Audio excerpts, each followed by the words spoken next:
Welcome all of you to my video. In this video we will see chapter 3 trigonometry exercise 3.6 9th sum. Prove that 1 plus cos 2x plus cos 4x plus cos 6x is equal to 4 cos x cos 2x into cos x 3x. So பாருங்க prove பண்ணிருக்காங்க. So நம்ம LHS எடுத்துக்கலாம். LHS என்ன கொடுத்துருக்காங்கன்னா 1 plus cos 2x plus cos 4x plus cos 6x இந்த மாதிரி கொடுத்துருக்காங்க. இப்போ இதில் என்ன பார்த்தீங்கன்னா நம்மளுக்கு 1 + cos 2x சேஞ்ச் பண்ணிக்கலாம். ஸோ எப்படி சேஞ்ச் பண்ணலான்னு பார்த்தீங்கன்னா இதுக்கு முன்னாடி ஒரு ஃபார்முலா நீங்கள் படிச்சிருப்பீங்க டபுள் ஆங்கிள் ஐடென்டிட்டிஸை. cos 2x is equal to 2 cos square x minus 1. அங்கே ஏன்னு கொடுத்துருக்கோம் x அவ்வளோதான். ஸோ x போட்டிருக்கேன். ஸோ இந்த ஃபார்முலாவில் நீங்கள் 1 + cos 2x எப்படி கொண்டு வருவீங்க, இந்த -1 அப்படின்ற ப்ளஸ் இந்த சைடு கொண்டு போயிருங்க. So 1 + cos 2x is equal to 2 cos square xன்னு வரும். இது என்னன்னு பார்த்தீங்கன்னா இதுக்கு பதிலாக நீங்கள் வந்து அப்ளை பண்ணுங்கள். So that's equal to 2 cos square x plus cos 4x plus cos 6x. No பாருங்க நம்மளுக்கு cos c plus cos d இதுக்கான ஃபார்முலா நம்மளுக்கு தெரியும். 2 cos c plus d by 2 into cos c minus d by 2.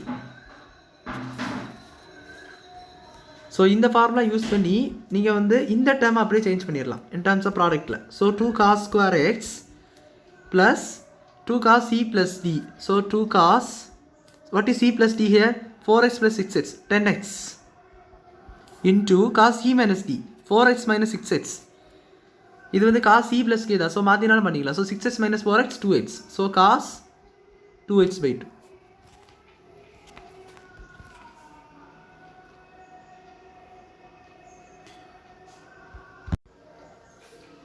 So பார்த்தீங்கன்னா cancel பண்ணிங்கன்னா நம்மளுக்கு அது 1 ஆயிரும். இதை கேன்சல் பண்ணிங்கன்னா 5 ஆயிரும். So that's equal to 2 cos square x plus 2 cos 5x into cos x இந்த மாதிரி இருக்குது. ப்ராடக்ட் ப்ராப்ளம் இருக்குது. இப்போ பார்த்தீங்கன்னா நம்ம இதிலெல்லாம் காமனாக எடுக்கலான்னு பாருங்கள். ஸோ 2 cos x வந்து காமனாக எடுக்கலாம். cos x இதெல்லாம் இதுக்கு கூட தான் மல்டிப்ளைல இருக்குது. ஸோ இது வந்து தனியாக இருக்கேன்னு சொல்லிட்டு அதில் 2 இல்லைன்னு சொல்லிட்டு பார்க்கக்கூடாது. இதுக்கு கூட மல்டிப்ளைல இருக்குது. ஸோ அதில் 2 காமன். ஸோ 2 காமன் எடுத்தாச்சு, இங்கேயும் 2 காமன் எடுத்தாச்சு. அப்போ இங்கே நம்மளுக்கு 2 cos x போயிட்டா ஒரு cos x இருக்கும். இங்கே நம்மளுக்கு வந்து இந்த cos x இந்த 2வும் போயிட்டு. ஸோ தட் மீன்ஸ் இந்த cos πx மட்டும் மிச்சம் இருக்குது. இப்போ பாருங்கள் அதே ஃபார்முலா யூஸ் பண்ணி நம்ம வந்து என்ன பண்ண போகிறோம், சேஞ்ச் பண்ண போகிறோம் ப்ராடக்ட்டில். ஸோ 2 cos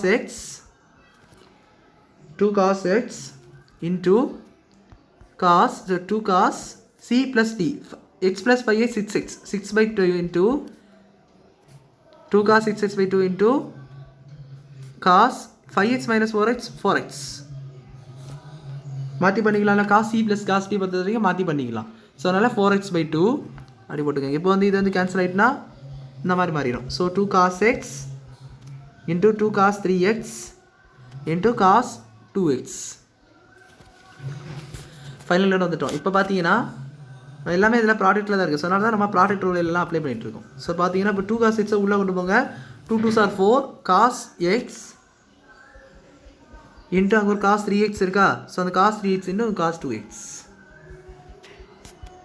அங்கே எந்த ஆர்டரில் கொடுத்துருந்தாங்க. ஸோ அந்த ஆர்டர் பண்ணியிருந்தீங்க. ஸோ 4 cos x ஃபஸ்ட் இருந்து 2x இருந்து 3x இருக்குது. ஸோ 3 டேர்மே கொடுத்துருந்தபடி இருக்குது. This is your RHS. Hence ரோடுன்னு சொல்லி சம்ம நீங்கள் முடிச்சிக்கலாம். ஸோ அவ்வளோதான் அந்த சம் புரிஞ்சுருக்குன்னு நினைக்கிறேன். லைக் பண்ணுங்கள், ஷேர் பண்ணுங்கள், டவுட்ஸ் வந்து கமெண்ட்ஸ் சொல்லி கேளுங்க. தேங்க்யூ.